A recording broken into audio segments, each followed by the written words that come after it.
मी काही हत्तीशी बोलायला गेलो किंवा ज्यावेळी कामाला सुरुवात झाली त्यावेळी मी हत्तीशी बोलेन असं मला जराही वाटलं नव्हतं. त्याला माझी भाषा समजते, त्याला मला काय म्हणायचं आहे हे समजतं आहे. त्यामुळे मग मी मराठीत बोलायला सुरुवात केली. हत्ती जितका मोठा आहे ना तितक्याच त्याच्या भावना मोठ्या आहेत. आपल्याला हत्ती किती महत्त्वाचा आहे? निसर्गचक्राचा इंजिनियर किंवा आर्किटेक्ट म्हणूनच हत्तीकडे बघितलं जातं. हत्ती हा ग्रेडेड ॲनिमल असल्यामुळे त्याच्यावरती अंतिम मालकी अधिकार हा सरकारचा असतो. प्रत्येक प्राण्याला स्वतःची एक भाषा आहे, पण माणसाला प्राण्यांची भाषा समजते असं नाही आहे. पण जगात अशी काही माणसं आहेत जी माणसांप्रमाणे प्राण्यांशी संवाद साधतात आणि तोही संवाद मराठीतून. असेच एक संवाद साधणारे व्यक्तिमत्व म्हणजे आनंद शिंदेजी. आनंद सर, तुमचं फ्री प्रेस जर्नलमध्ये खूप खूप स्वागत. सर, खरं तर तुमचं हत्तींबाबतचं कार्य सगळ्या समाजाला माहीत आहे. ते खूप अचंबित करणारं खरं तर आहे. ठाण्यामध्ये एक फोटोग्राफर म्हणून तुमची केलेली सुरुवात आणि ह्या 10 ते 15 वर्षांमध्ये तुम्ही हत्तींशी जो काही संवाद साधत असताना त्यांचं जे काही कार्य तुम्ही समाजापर्यंत पोचवत आहात, या सर्व प्रवासाविषयी तुम्ही काय सांगाल? त्या फोटो जर्नलिझमनीच किंवा फोटोग्राफीनेच मला हत्ती दिला ही फॅक्ट आहे. म्हणजे मी काही हत्तीशी बोलायला गेलो किंवा ज्यावेळी कामाला सुरुवात झाली त्यावेळी मी हत्तीशी बोलेन असं मला जराही वाटलं नव्हतं. तो एक फोटो प्रोजेक्ट होता आणि तेवढ्यापुरतीच ती गोष्ट माझ्या लक्षात होती की एवढं मला फोटो प्रोजेक्ट करायचं आहे. आणि PCCF वाईल्डलाईफ तेव्हाचे जे होते त्यांना ज्यावेळी आम्ही भेटलो त्यावेळी फोटो प्रोजेक्टसाठीच सगळ्या परवानग्या घेतल्या होत्या. पण तो फोटो प्रोजेक्ट सुरू असताना ज्या गोष्टी त्याच्या बिहेवियर पॅटर्न असतील, म्हणजे वागण्याच्या पद्धती असतील किंवा त्याची जी देहबोली आहे त्याच्यातनं, कारण रोज फोटो काढायचे, ते घरी जाऊन बघायचे किंवा कधी काढला एखादा छोटासा व्हिडिओ तर तो घरी जाऊन बघायचा, तर त्याच्यातनं त्या गोष्टी जास्त चांगल्या समजत गेल्या आणि त्यांना मला पुराव्यासकट त्या दाखवता आल्या आणि त्यामुळे त्यांनी तो विश्वास ठेवला आणि असा तो फोटोग्राफरचा एलिफंट विस्परर जन्माला आला. सर, हत्तींसोबत तुम्ही संवाद कसं साधता? सुरुवातीला जे रंबलिंग पॅटर्न्स हत्तीचे होते ते समजून घेतले. त्याला बराच काळ जावा लागला आणि अजूनही समजून घेतो आहे. ते सगळे समजून घेत असताना आपल्याला तसं काही आवाज काढायला जमतो आहे का, त्याची गरज आहे का, याचा विचार करून मग ते रंबलिंग पॅटर्न सुरुवातीला करत असे. पण आणि मी हत्तीचं जे असतं ते स्टमक रंबलिंग असतं. एवढ्या मोठ्या पोटातनं येणारा तो घुमारायुक्त आवाज असतो. माझा घशातनं येणारा आवाज आहे. अगदीच जेव्हा मी पोटाला त्रास देतो त्यावेळी स्टमक रंबलिंग होतं, पण त्या दोन्ही आवाजांमध्ये फरक निश्चित आहे माझ्या आणि हत्तीच्या. पण कम्युनिकेशन ते होत होतं. आणि एका पॉईंटला मला असं समजलं की मला रंबलिंग करण्याची गरज नाही आहे. त्याला माझी भाषा समजते आहे, त्याला मला काय म्हणायचं आहे हे समजतं आहे. त्यामुळे मग मी मराठीत बोलायला सुरुवात केली आणि त्यालाही त्याने फार छान रिॲक्शन्स दिल्या. ते म्हणणं मान्य केलं. जागतिक हत्ती दिन आहे, तर या निमित्ताने तुम्ही काय सांगाल की हत्ती कसा आहे?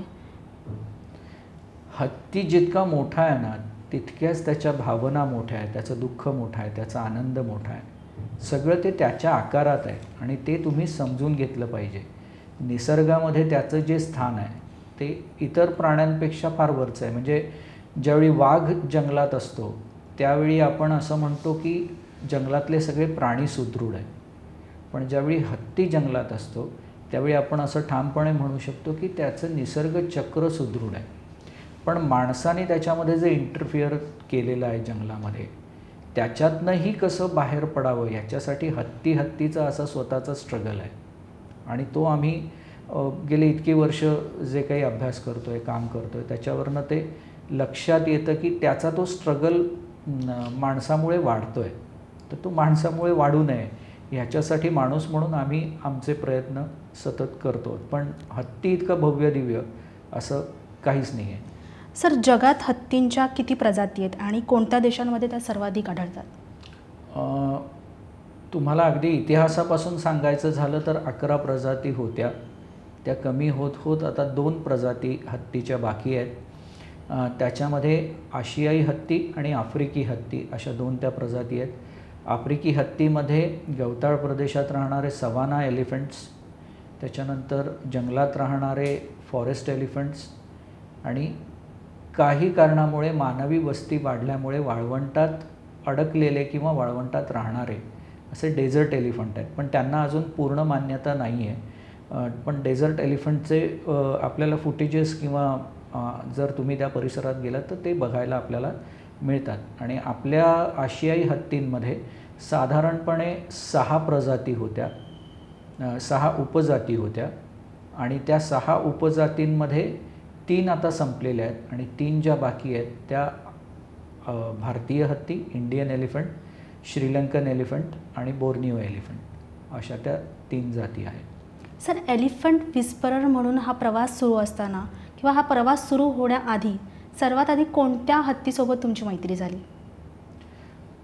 खरं तर ती पिल्लं होती, म्हणजे मोठे हत्ती हे नंतर आले आणि तिकडे सेपरेटेड बेबीज काही होते आणि त्या सेपरेटेड बेबीजचे फोटो काढत असताना एकदा मी फोटो काढला आणि मी म्हणजे जसं डिजिटल कॅमेरात आपण स्क्रीन बघतो तशी मी बघत असताना हळूचकन येऊन त्याने कानाला स्पर्श केला होता.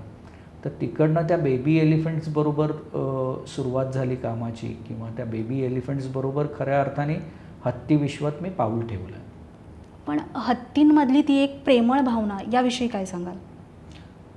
खरं सांगू का, रागीट हत्तीचे व्हिडिओ मी बघितलेत, रागीट हत्ती मी शांत केलेत. पण आजही तुम्ही जर म्हणाल की हत्ती कसा आहे, तर हत्ती हा प्राणीच पूर्ण प्रेमळ आहे असं मला, म्हणजे हत्तीच्या ज्या आपल्याला ॲक्शन्स वाटतात ना, त्या ॲक्शन्स नसतात. दुसऱ्या कोणाच्या तरी ॲक्शनला किंवा माणसाच्या ॲक्शनला दिलेल्या रिॲक्शन्स असतात.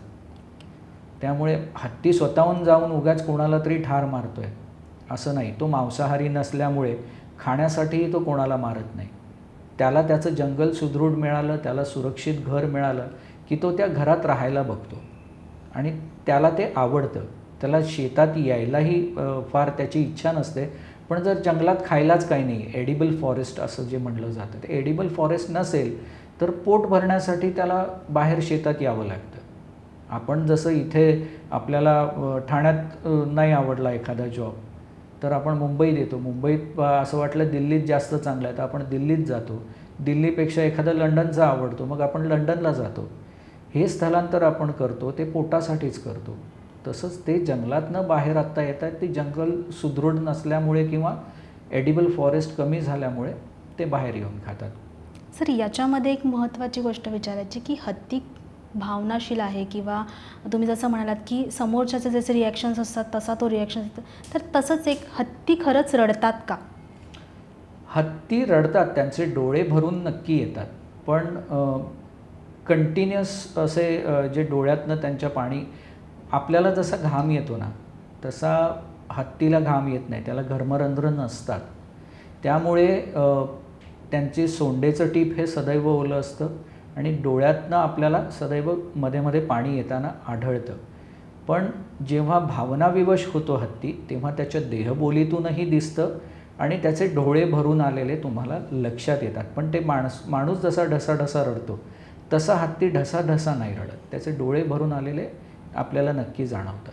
सर, तुम्ही हत्तींशी कम्युनिकेशन करता, याच्यात सगळ्यात महत्त्वाचा मुद्दा की तुम्ही त्यांच्याशी मराठीत संवाद साधता. हो. आणि आम्ही एक व्हिडिओ पाहिलेला की ज्याच्यामध्ये तुम्ही एका हत्तीला मराठीत अंगाई गाऊन दाखवत होतात. एक गाई गोठ्यात बाळाला दूध ते वाटीत, बाळ दूध पिणार गाढ झोपून जाणार. Good boy, good boy. तर हे नक्की काय आहे आणि कशा पद्धतीने ते म्हणजे तुमचं मराठी, जो की आत्ताचा सध्याचा खूप महत्त्वाचा मुद्दा आहे की मराठीत बोला, तर तुमच्या कम्युनिकेशनचं माध्यम मराठी कसं काही निवडलं? नाही, म्हणजे माझी मातृभाषा मराठी आहे, मी विचार मराठीत करतो, मला स्वप्न मराठीत पडतात. म्हणजे कुठलीही गोष्ट आधी मला इंग्रजीत सुचत नाही, ती मराठीत सुचते. आणि माझ्यासाठी ती भाषा सोपी आहे, ती माझी स्वतःची असलेली आणि रोजच्या वापरातली भाषा आहे.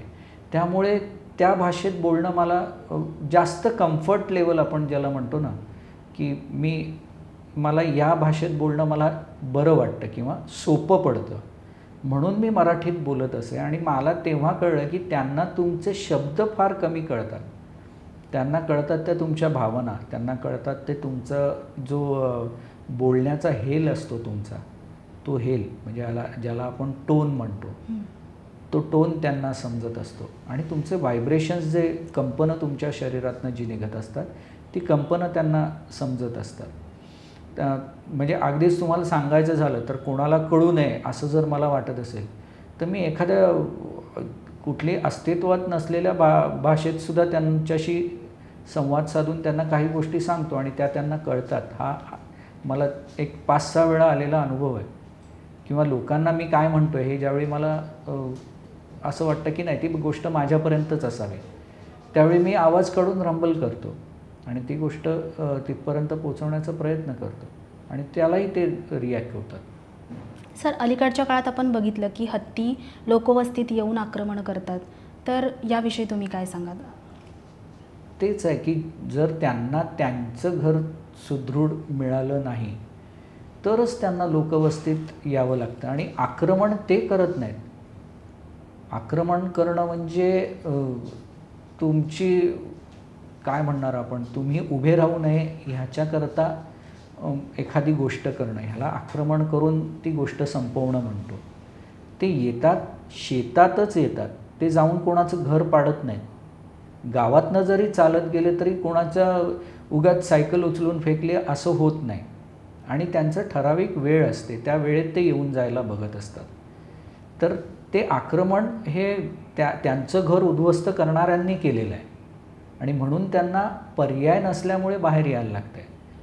कसं होतं ना की मी तुमच्याशी मराठीत बोलतो, तुम्ही माझ्याशी मराठीत बोलता आणि आपल्याला एकमेकांच्या गोष्टी समजत असल्यामुळे आपण आपलं एक मत ठरवतो. फॅक्ट चेक आपण करतो का, नक्की वास्तव काय आहे हे आपण बघत नाही. आपण हत्ती बाहेर येऊन पिकाचं नुकसान करतो हा रिझल्ट बघतो, पण त्या रिझल्टपर्यंत येण्याच्या आधी काय घडलं आहे हे जर आपण बघितलं तर आपल्याला नक्कीच त्याची उत्तरं मिळत जातात. आणि हे होऊ नये म्हणून शेतकरी पण जगला पाहिजे. जर माझा हत्तीवर प्रेम आहे तर हत्ती तर जगलाच पाहिजे, पण शेतकरी पण जगला पाहिजे. तो तितकाच महत्त्वाचा आहे, संपूर्ण जगाकरता तो महत्त्वाचा आहे. म्हणून आम्ही जो चंदगड आजरामध्ये प्रोजेक्ट केला तो तेवढ्याकरता केला की हत्तीला हत्तीच्या घरामध्ये त्याचं खाणं मिळावं आणि शेतकऱ्याने आपल्या जगात सुखाने राहावं, आपल्या घरात त्याने सुखाने राहावं आणि हत्तीच्या घरात हत्तीने सुखाने राहावं. सर, प्राणी सहसा कळपाने राहतात. तुम्ही जेव्हा हे कार्य करत होतात, जे हे उपक्रम तुमचे चंदगडचे असू देत, इतर ठिकाणचे असू दे, हे सगळे राबवत असताना हत्ती स्थलांतर करतात याच्याविषयी पण किंवा त्यांचा शोध घेण्याचा पण तुम्ही अनेक वेळा प्रयत्न केलेला आहे. तर हत्ती हा शोध घेताना चकवा देताना कुठे तुम्हाला आढळलेत का? एकतर हत्तीला जर तुमच्यासमोर यायचंच नसेल तर तो 5 फुटात आतमध्ये झाडीत असेल तरी तुम्हाला तो कळणार नाही. आणि त्याला जर असं वाटत असेल की नाही मी ह्यांच्यासमोरनं गेलो तर मला धोका नाही आहे तर ते तुमच्या समोरनंही जातात. अगदीच काही वेळेला असं होतं की अचानक तुम्ही हत्तीच्या समोर येता कारण तुम्ही तिथेच जाता, नेमका तिथे तो उभा असतो किंवा सतत तुम्ही त्याचा माग काढत राहता. हेही त्यांना आवडत नाही. जसं तुम्ही इकडनं VT स्टेशनला जात असाल आणि कोणी जर सतत तुमच्या मागे मागे असेल आणि तुम्हाला ते लक्षात आलं तर तुम्ही जसे इरिटेट होता तसे तेही इरिटेट होतात. त्यांना त्यांचं स्वतःचं असं अस्तित्व आहे आणि त्यांना ते प्रायव्हेट मोमेंट्स जगायचे असतात त्यांच्या कुटुंबाबरोबरचे. मग ह्या सगळ्या प्रोसेसमध्ये आपला अभ्यास करायचा त्यांना त्रास होऊ न देता. मग त्याच्या वेगवेगळ्या पद्धती आहेत, त्या पद्धती अभ्यास म्हणजे सायंटिफिक पद्धती आहेत त्याचा अभ्यास करून त्याचा वापर करून त्याच्या जंगलात त्याला त्रास न होता आपण कसं काम करता येईल आणि आपल्याला ती सगळी माहिती कशी मिळेल ह्या दृष्टीने आम्ही ती कामं केली होती. सर, पण जेव्हा हत्तींचा आपण मागोवा करतो किंवा शोध घेत असतो तेव्हा आपण त्यांना पायांच्या ठस्यांच्या माध्यमातून त्यांचा शोध घेत असतो. तर मग जेव्हा तुम्ही म्हणता ते चकवा देत नाही आहेत किंवा त्यांना तसं करायचं नसेल किंवा करायचं असेल तर ते आपल्यासमोर येतात, तर मग त्या ठशांच्या माध्यमातून ते आपल्यापर्यंत कसे पोचले किंवा तुम्ही त्यांच्यापर्यंत कसे पोचले? आता काही ठिकाणी अभ्यास करताना असं लक्षात आलं की हत्तीने पाऊलच असं टाकलं की त्याचा ठसाच उमटला नाही. इतके हुशार ते असतात. जर त्यांनी स्वतःला आपण आता 5 टनाचा हत्ती फेदरवेट होऊ शकत नाही, पण ते एक अशी फ्रेज आहे की हत्तीने स्वतःला फेदरवेट करून घेतलं. त्यांनी त्यांची पाऊल टाकायची पद्धत बदलली आणि ती पाऊल टाकायची पद्धत बदलल्यावर ठसा उमटला नाही. ओके. अशा परिस्थितीत सुद्धा तुम्हाला ते कुठं ना कुठे गेलेत हे अनुभवातनं समजायला हवं. आता जर मला 14 वर्ष या विषयात काम करून झाली तर कुठलाही अपघात 14 वर्षात माझा झाला नाही. मग ते जंगली हत्ती असतील बघायला शोधायला गेलेलो मी, किंवा चिडलेले हत्ती शांत करायला गेलो असेल. अपघात असा झालेला नाही आहे कुठला. तो अनुभवच तुम्हाला बऱ्याचदा कामी येत असतो. आत्तापर्यंतचं मी म्हणतो आहे, मी भविष्यातलं मी आत्ता कसलेही स्टेटमेंट करत नाही, पण आत्तापर्यंत तो म्हणजे ज्या पद्धतीने, म्हणजे तुमचं बारीक नजर हवी तो चालतात कसे, ते कशा पद्धतीने कळपाला सांभाळतात, त्याच्याकरता तुम्हाला तेवढा वेळ आणि सरकारची परवानगी मिळायला हवी अभ्यास करण्याची. आणि मग त्यांचे आपण कांगोरे म्हणूया किंवा त्यांच्या त्या पद्धती जंगलातून जाण्याच्या ह्या इतक्या त्या वेळा त्यांनी निवडलेल्या ह्या इतक्या वेगवेगळ्या असतात. मग अगदी सुरुवातीला जर हत्तीबद्दलचं सांगायला गेलं तर 7 वाजता हत्ती जंगलातनं बाहेर यायचे, कारण गावातली लोकं 7 वाजता घरी जाऊन जेवून आराम करत असायची तेव्हा. तर 7 वाजता ते बाहेर यायचे, 7 ते 10 एवढ्या वेळात शेत खाऊन जायचे. मग लोकांना लक्षात यायला लागलं अरे 7 ते 10 गडबड झालेली आहे. मग लोकांनी आणि वन खात्याने तेव्हा पॅट्रोलिंग करायला घेतलं. मग हत्तीला कळलं की अरे आपण या वेळात गेलो तर आपल्याला अडचण होते, मग हत्तीने आपली वेळ बदलली. सो हा सगळा अभ्यास तुम्हाला सतत करावा लागतो. म्हणजे हे दिस इज 24/7 जॉब. असं होत नाही की आज मला संडे पाहिजे, आज मी सुट्टी घेतली, असं यात होऊ शकत नाही. नक्कीच सर. पण अलीकडच्या काळात हत्तींचा अधिवास नष्ट होतोय का असं तुम्हाला वाटतं? आपल्याला हत्ती किती महत्त्वाचा आहे? निसर्गचक्राचा इंजिनियर किंवा आर्किटेक्ट म्हणूनच हत्तीकडे बघितलं जातं. निसर्गातल्या आपली 27 नक्षत्र आहेत, त्याच्यात 9 नक्षत्र पावसांची आहेत. जर ती वजा केली तर पृथ्वीची अवस्था जी होईल तीच अवस्था हत्ती जर निसर्गातनं काढून कोणी एक म्हणजे हत्ती जर निसर्गातनं गायब झाला तर संपूर्ण निसर्गचक्राची होईल. म्हणजे अगदी एक वेळच्या शेणावर 7 ते 17,000 किड्यांचं जगणं असेल. हत्तीच्या पावलात साठलेल्या पाण्यावरती फुलपाखरं मधमाशांचं जगणं असेल. या सगळ्या गोष्टी आपण बघितल्या पाहिजेत, अभ्यासल्या पाहिजेत. हत्तीच्या शेणापासून तयार होणाऱ्या हाय क्वालिटी ग्रासलँड्स असतील जे निसर्गाला गरजेच्या असतात. हत्ती जे खातो ते त्याच्या शेणावाटे बिया बाहेर पडतात आणि त्या शेणावरतीच ती झाडं जन्माला येतात. आणि ह्या सगळ्याचे रेकॉर्ड्स आहेत माझ्याकडे की मी उगाच असं बोलत नाही आहे. हत्तीचं जंगल स्वतः सुदृढ करू शकतो आणि फक्त त्याच्यात कसं आहे दुसऱ्या कोणाचा इंटरफिअरन्स नको. त्यालाही असं आवडत नाही हो की सतत कोणीतरी, त्याला माहिती आहे तो किती मोठा आहे, सतत कोणीतरी हाडतोड करणं हे त्यालाही आवडत नाही. आणि तुम्ही 100 लोक समोर असाल आणि एक हत्ती जरी तुमच्या दिशेने 2 पावलं पुढे आला तरी ती झेपणारी गोष्ट नाही आहे आपल्याला. सर, फोटोग्राफर ते एलिफंट विस्परर म्हणून तुमचा हा प्रवास सुरू झाला, पण ह्या प्रवासात हे काम करताना तुम्हाला अधिकृत मान्यता कधी मिळाली किंवा ती कशी मिळाली? 2015ला माझा पहिला research paper international symposium on Elephas maximus जे दिल्लीला झाली, त्याच्यामध्ये माझा पहिला research paper communicating with elephant a discovery हा पास झाला. आणि मी बघायला गेलं तर बायोलॉजिस्ट नाही, मी वेटरनरी डॉक्टर नाही, मी झुऑलॉजिस्ट नाही, आणि तरीसुद्धा रिझल्ट दिलेली कामं जी होती तोपर्यंत म्हणजे 12, 13, 14 या 3 वर्षात मी रिझल्ट दिलेली कामं आणि केरळ वन खात्याचा तेव्हा असलेला सपोर्ट या दोन्ही गोष्टी बघता त्यावेळी मला सांगितलं गेलं की मी सुरुवातीला थोडा रिलक्टंट होतो, कारण आपल्याकडे कसलीच डिग्री नसताना उगाच आपण काहीतरी मला येतं असं दाखवावं असं मला सुरुवातीपासून कधी वाटलं नाही. कारण ती लोकं शिकून आलेली असतात जी तिथे पेपर प्रेझेंट करत असतात, त्यांचा मान राहिलाच पाहिजे. तर मी त्यांना सांगितलं मी नाही रिसर्च पेपर लिहिणार, पण त्यांनी सांगितलं की तुमचा अभ्यास तर आम्हाला कळू दे, आणि असं नाही की तुम्ही रिसर्च पेपर लिहिला म्हणजे तो ॲक्सेप्ट झाला, असं नाही होत.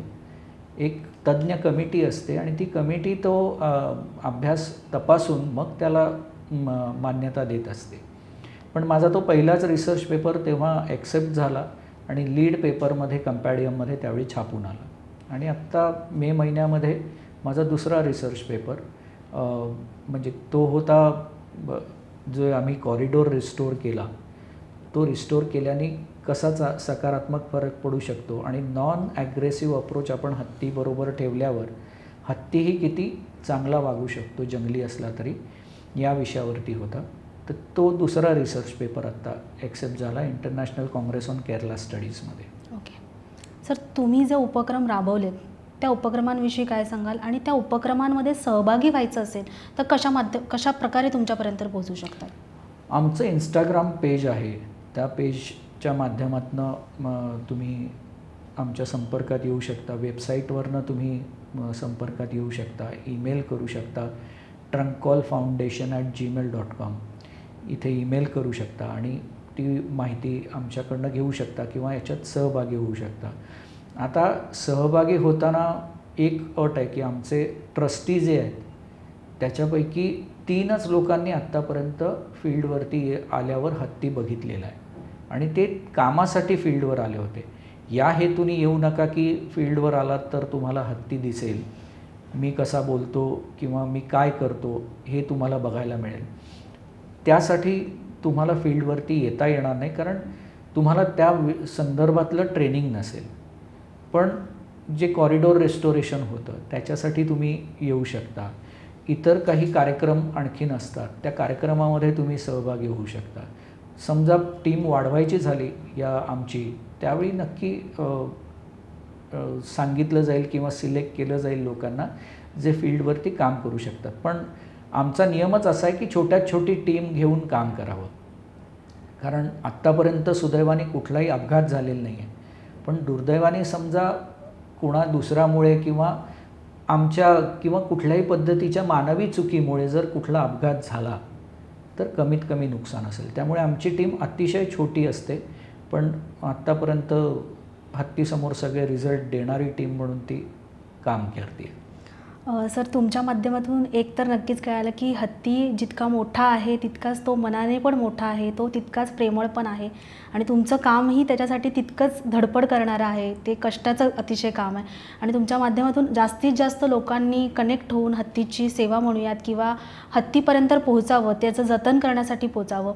तर एक फक्त मला सांगायला आवडेल की आज जर हत्ती जगला तर निसर्गचक्र फार चांगल्या पद्धतीने चालू शकेल आणि निसर्ग वाचला तरच आपण जगू शकू, आपल्या पुढच्या पिढ्या सुखाचं आयुष्य जगू शकेल.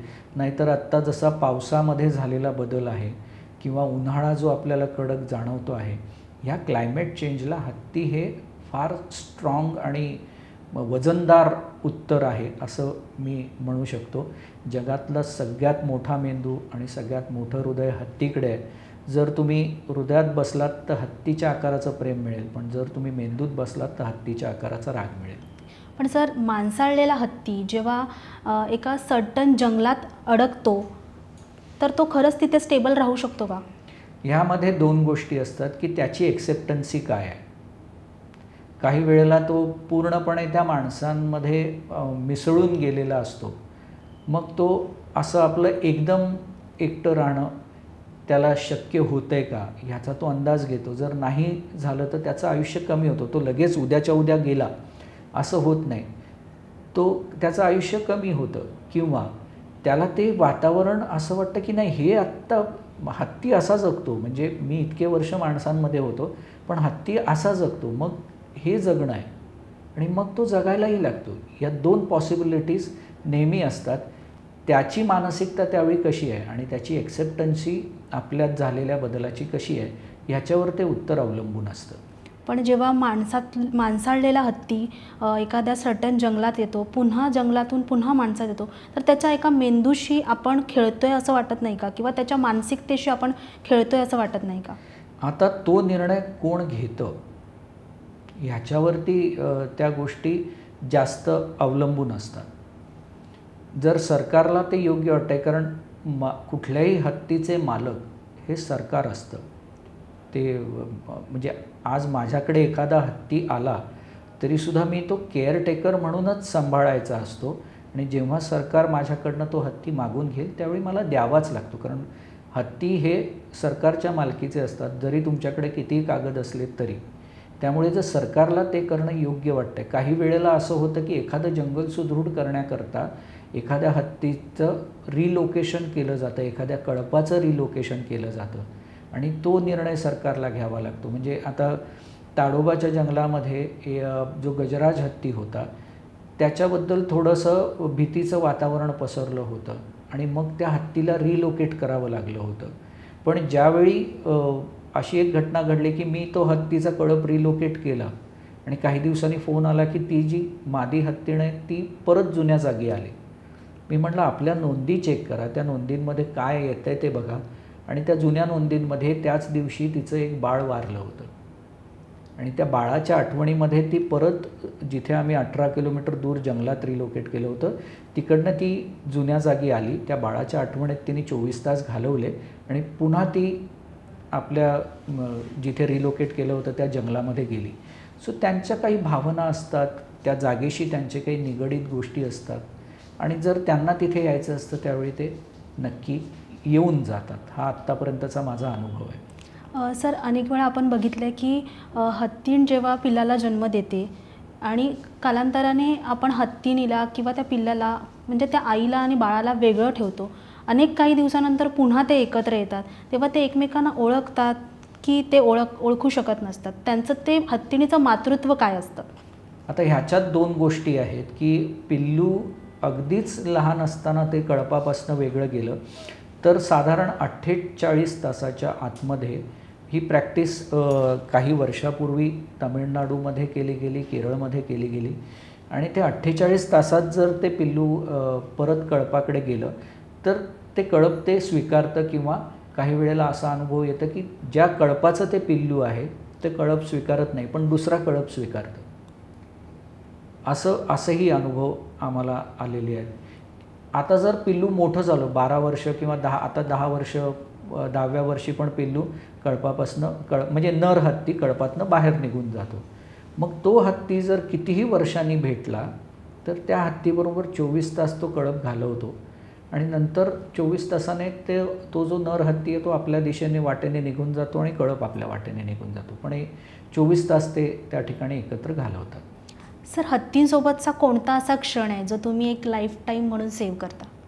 तो हत्ती चिडलेला असेल तर शांत झाल्यावर त्याचा जो आनंद असतो किंवा ज्यावेळी आम्ही कॉरिडॉर रिस्टोर करत होतो त्यावेळी आपल्या घरामध्ये आपल्याला परत ते जेवण मिळतं आहे आपलं हे बघितल्यावर त्याचं जे त्या झाडाभोवती म्हणजे आम्ही जे प्लांटेशन केलं आहे त्याच्यामधनं फिरणं असतं आणि उत्साहाच्या भारात एखादं झाड काढून खाणं असतं तर त्या गोष्टी तुम्हाला आनंद देतात. किंवा एखादं मरणासन्न अवस्थेतला हत्ती किंवा पिल्लू तुम्ही पुन्हा त्याच्या जीवनात परत आणता, तो क्षण फारच सुंदर असतो की आता हे पिल्लू जगणार आहे. म्हणजे आई वेगळं झालेलं एक पिल्लू होतं, 7.5 महिन्याचं होतं आणि त्या पिल्लाला आम्ही वाचवलं.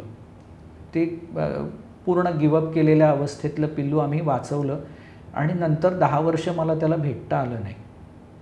10 वर्षानंतर ज्यावेळी मी गेलो तर तो असा भव्य दिव्य मोठा हत्ती झाला होता.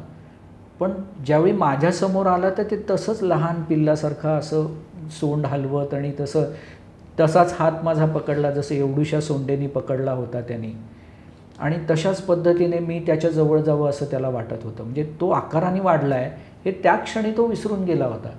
इतरांबरोबर तो मोठा असल्यासारखाच वागत असला तरी माझ्याबरोबर मात्र तो पिल्लू म्हणूनच वागला.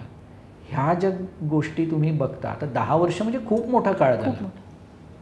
मी अशी अपेक्षा केली होती की त्यांनी नाही लक्षात ठेवलं तरी मी ओळख देणार अशा हेतूने मी गेलो होतो. पण त्यांनी स्वतःहून समोरनं ओळखलं आणि स्वतःहून तो माझ्या जवळ आला. तर त्या गोष्टी फार तुमच्या मनाला सुखावून जातात की एक हत्ती तुम्ही का होईना म्हणजे जगवला आहे आणि त्याचा निसर्गाला उपयोग होणार आहे. सर, तुमचा हत्तींसोबतचा प्रवास, अभ्यास याच्यामध्ये भावनिक क्षण कोणता आहे? भावनिक क्षण हा कुठल्याही हत्तीचा निरोप घेतानाचाच असतो. कारण त्याच्यानंतर जेव्हा सरकार परवानगी देणार तेव्हाच मला त्या हत्तीपाशी जाता येतं. मग मी पुन्हा कधी त्याला बघणार. जसं आता हे जे पिल्लू आम्ही वाचवलेलं होतं तर 10 वर्षांनी मला भेटायला मिळालं. मग त्या मधल्या काळात असं सारखं किंवा ते निरोप घेतल्यानंतर ज्यावेळी मी मुंबईकडे येत असतो त्यावेळी सारखं वाटतं की तो हत्ती माझ्या वाटेकडे डोळे लावून बसला असेल का, तो माझी वाट बघत असेल का. ते बघतात साधारण, पण तो माझी वाट बघत असेल का. मग ते सारखं ते आठवत राहणं पुढचे काही दिवस. ते म्हणजे जसं लेक सासरी गेल्यावर बापाची अवस्था होते नाही का, तशी मग ते मुलगा असो किंवा म्हणजे नर असो हत्ती किंवा मादी असो, पण ती भावना फार इमोशनल करणारी असते. सर, आपण बघतो की हत्तींना आपण अनेक ठिकाणी मिरवणुकांमध्ये फिरताना पाहतो. तर खरंच हे हत्तींसाठी चांगलं आहे का की तासनतास त्या मिरवणुकांमध्ये उभं राहणं, चालणं किंवा तो क्राऊड पाहणं? पूर्वीच्या काळात ना लोकांच्या भावना वेगळ्या होत्या. आता काही प्रसंगी असं लक्षात येतं की त्याच्याशी आर्थिक गोष्टी निगडीत असल्यामुळे त्याला तिथे उभं केलं जात आहे. जर त्याच्यावरती तुमचं अर्थकारण चालू असेल तर त्याला जे लागतं ते तिथे अवेलेबल तुम्ही करून द्यावं, या मताचा मी आहे.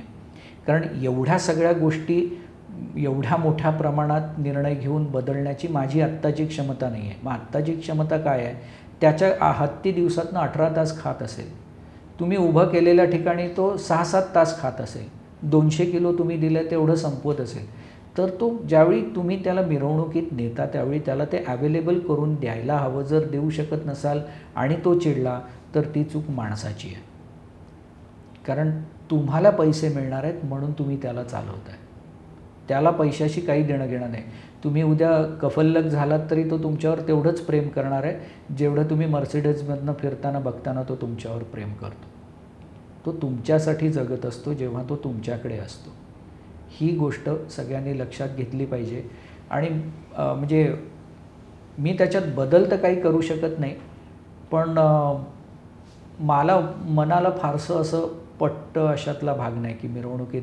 आता पूर्वीच्या काळी मी त्या हत्तीचं नाव विसरलो नाही, तो मिरवणुकीत असायचा आणि त्याच्यावरती हळद पोतं हळद, कारण त्याच्या पाठीवर देव बसलेले असायचे. लोकांना वाटायचं देवाच्या अंगावर आम्ही हळद टाकतोय, पण ती मूर्ती असायची आणि हळद सगळी त्या हत्तीच्या अंगावर पडायची.